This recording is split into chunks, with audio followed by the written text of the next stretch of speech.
Hi friends, నేను miss వచ్చాను. ఈరోజు నేను పెసరట్లు కూర అండి. ఇలాగ ముందుగా ఉల్లిపాయలని కారం ఉప్పు వేసుకొని ఇలా గ్రైండ్ చేసుకోండి.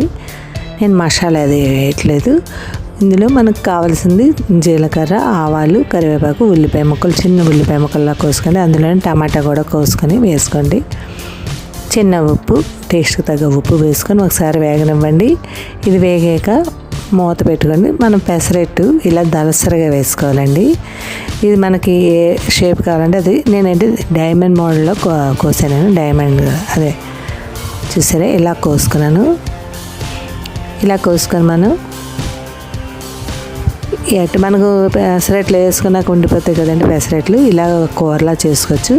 ఇందులో కొద్దిగా కారం, టమాటా, ఉల్లిపాయ వేగాక కారం కూడా వేసుకోండి. కారం వేగాక అందులోనే ఇది ఉల్లికారం కూడా వేసుకోండి. అందులో కొద్దిగా వెల్లుల్లి, అల్లం వెల్లుల్లి జింజర్ పేస్ట్ వేసుకోండి. వేసుకొని వేగనివ్వండి. వేగాక మనకి ఇలా బాగా వేగాక అందులో కొద్దిగా చింతపండు మన పులుపుకి తగ్గ వేసుకోండి. మీ పులుపు ఎంత తింటారో దాన్ని బట్టి వేసుకోండి. నేనైతే 3 స్పూన్లు చింతపండు గుజ్జు వేసుకున్నాను. అందులో కొద్దిగా నీళ్ళు కూడా వేసుకొని ఇలాగా మరగనివ్వాలండి. చూసారా, ఇలాగ ఎంత జారుగా ఉండాలి. మనం ఆ ముక్కలు వేసేసరికి గట్టి పడిపోతుంది, పీల్చేస్తాయి ముక్కలన్నీ.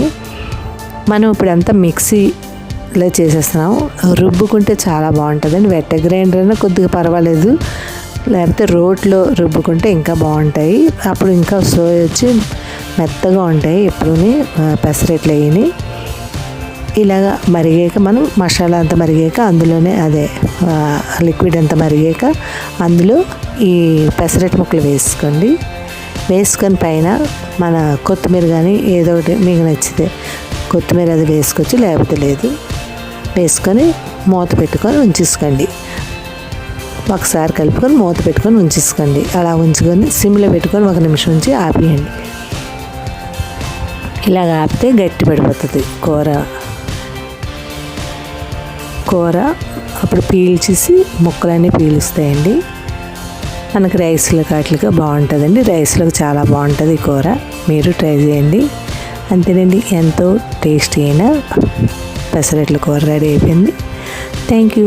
మనకి మసాలాలు కూడా ఎక్కువ అక్కర్లేదండి. గరం మసాలాలు ఏ కూర చూసినప్పుడు అన్నిటిలోనూ గరం మసాలాలు, ధనియాల పొడి, జీలకర్ర పొడి ఇవే వేస్తున్నారు. ఇలా సింపుల్గా చేసుకోండి. హెల్త్కి కూడా మంచిది. Thank you. సబ్స్క్రైబ్ చేయండి, లైక్ కొట్టండి, కామెంట్ పెట్టండి. బాయ్. Thank you.